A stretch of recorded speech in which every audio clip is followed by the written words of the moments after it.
We are back. Day 2. And I have the feeling in my hands. So that's good. Positive, thankful, grateful, you know. Yesterday was day 1 where I shared a little bit of an intro about me, who I am, and sort of why Affirmed Armor. And today we are going to continue talking about the story. I want to start off by praying because I am a little nervous. And as I shared yesterday, Jesus has been my homeboy since forever, and I love the Lord, and He has given this to me and is requiring me to share about this. And so I just want to make sure that my heart is clear, my mind is clear, and that I am allowing Him to speak through me. So Father God, thank you for today. Thank you for all those who are listening. I appreciate all the people who have come to watch and listen and learn, I hope, to hear from you about this journey to Affirmed Armor, this journey to surrender, this journey to obedience, this journey of maybe not always doing those things, but knowing that you need to. And so God, as I share this part of the story today, I pray that you are with me. I pray that I don't misspeak. I pray that the people who are listening hear my heart. They know the true intentions of why I'm doing this, and that they share it with someone who they think may need to hear it. God, I love you, and I thank you for your grace and your mercy, your provision, your protection. In Jesus' name I pray. Amen. Okay. So today we are discussing, and I wrote it down because yesterday I felt like I was rambling. I didn't write it down. Actually, let me be honest, Tandia, who has been helping me to produce this, helped me to write it down. So today I'm going to answer some questions, be in and out, because that is what we do here. We are in and out. We are efficient with time and energy, or we're trying to be better at it. Okay, so the first question, or the first topic, is the fairy tale turned nightmare, which, again, dramatic, but it's a little bit my story, right? And so the question is, or the topic is, to discuss the initial expectations and emotions surrounding the honeymoon phase of a marriage. And so I'm going to give you a truther there and share that the expectation that everyone knows is that the honeymoon stage is the best. It's the one that people say you're going to get out of. It's the one that people say will not last. It's the one that people say you're going to just enjoy utter bliss, excitement, like the best of the best, the creme de la creme. And it's a spot in marriage, or a phase of marriage, where people say ends, right? It's like the beginning, it's the lovey-dovey, it's the I love you too, I love you the most, and I love you more, I love you the morest. I don't know, just made that up. And I think that in my situation, that phase was cut short. I think we had it early on in the courting phase, but I think that as we went through the engagement phase and the marriage, it was sort of non-existent.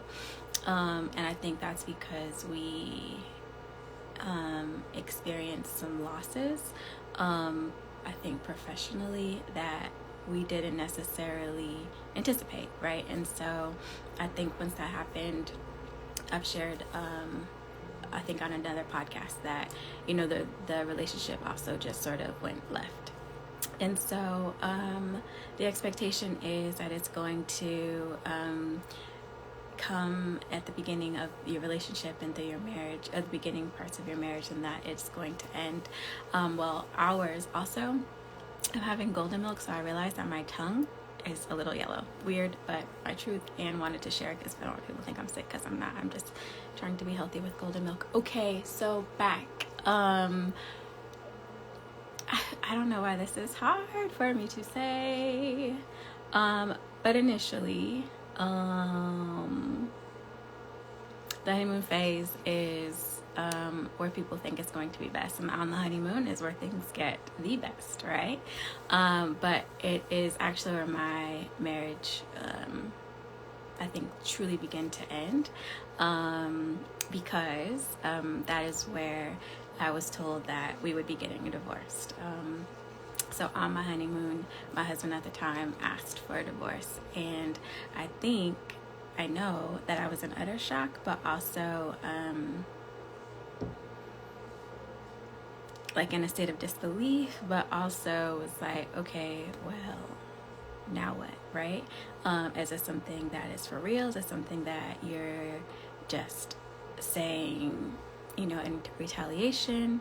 Or is it something that when we get back home from the honeymoon that we're really going to end? And so that's truly when the relationships began to break down.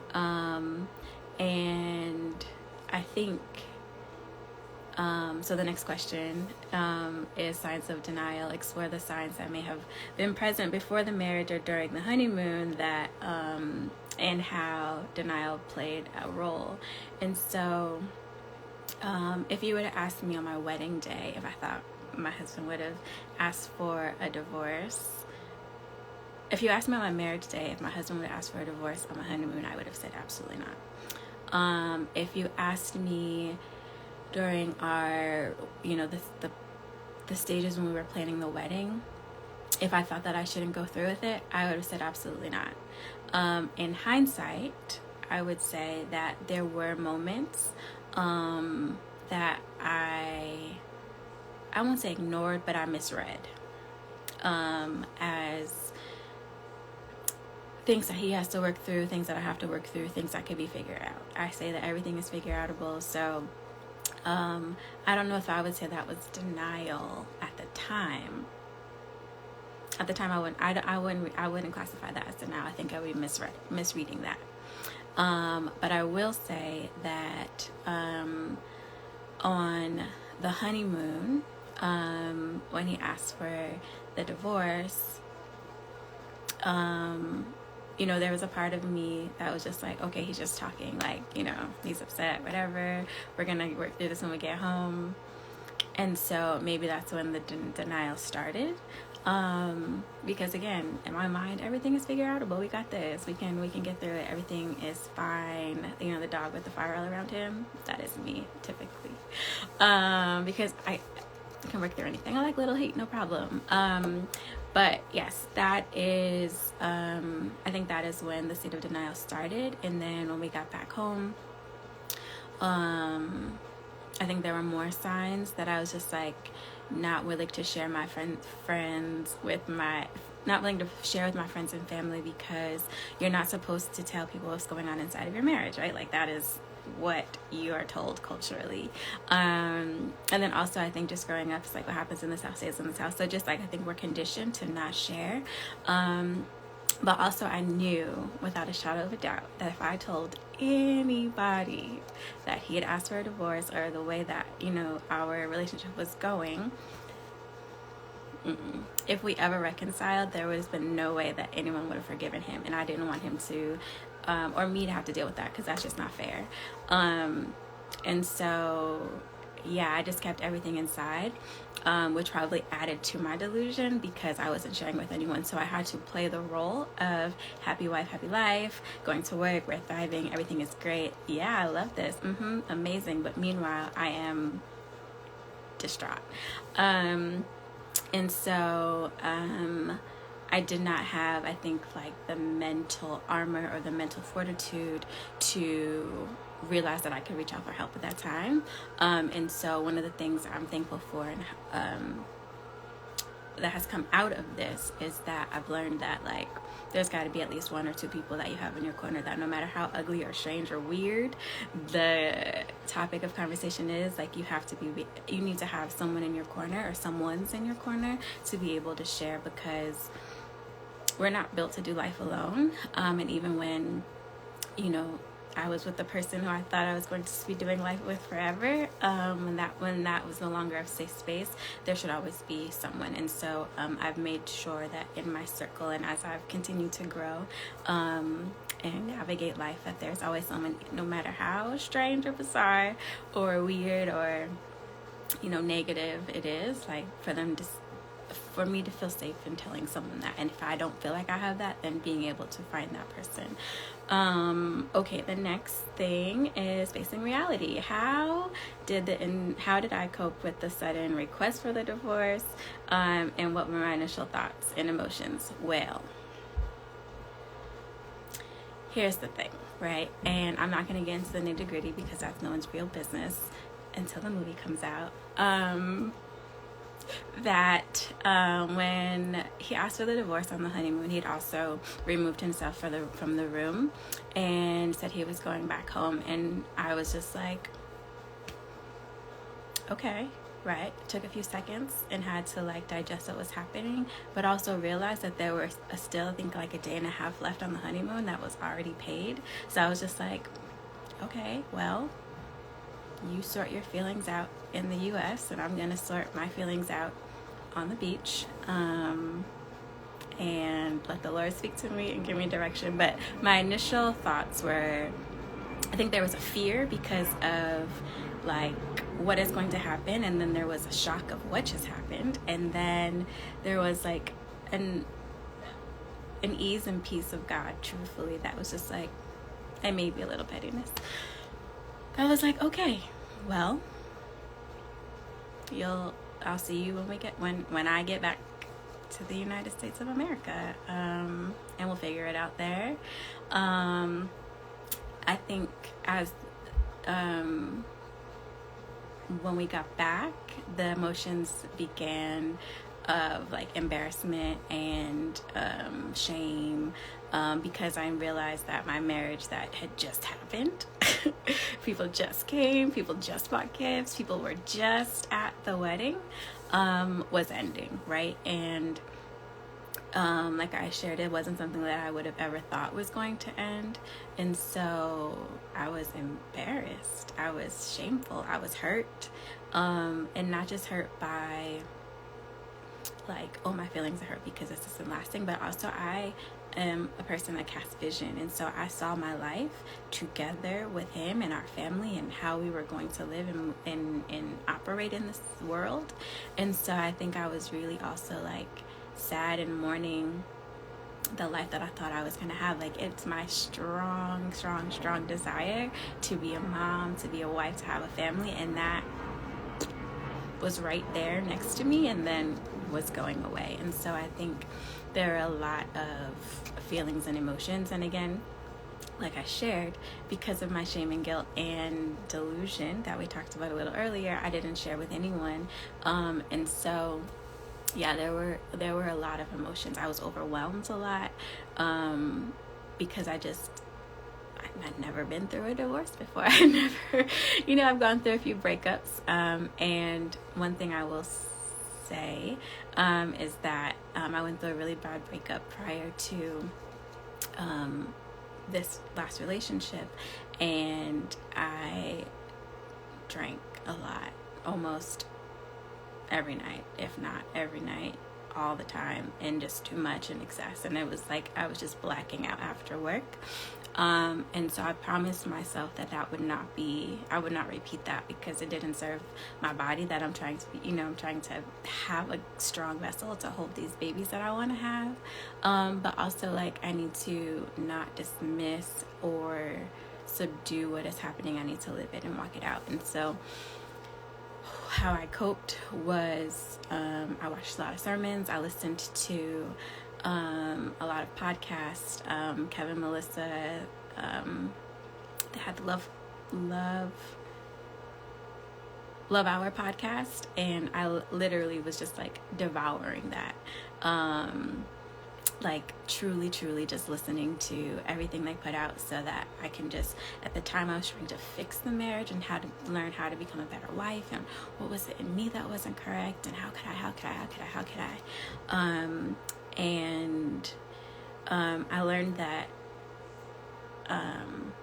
it wasn't that I wasn't a good wife, it just so I wasn't the right wife for him. Is there an emotion that's trying to come up between these eyeballs? I think not. But yeah, so there was a lot of emotions through that time both for me as a person and me and my relationship that was ending. Okay, next question, because we are not crying on live today. Okay, reevaluating the relationship. Did I reflect on the relationship and the behavior of my partner in hindsight? What were the revelations? I think I sort of just shared that.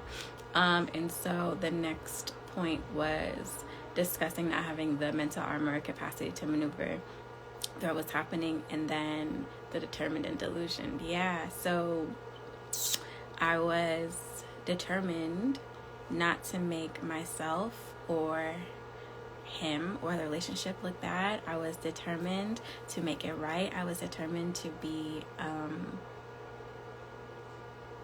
I was determined to see this to the finish line, and I was determined, but in the wrong things. And I think that that was because of my delusion. I was working really hard at the wrong things. And so when God gave me the revelation for affirmed armor, I was just like, no.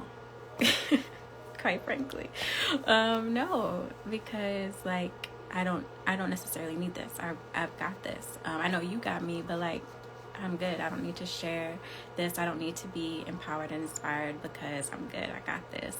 And I was determined to make it work, and it was wrong.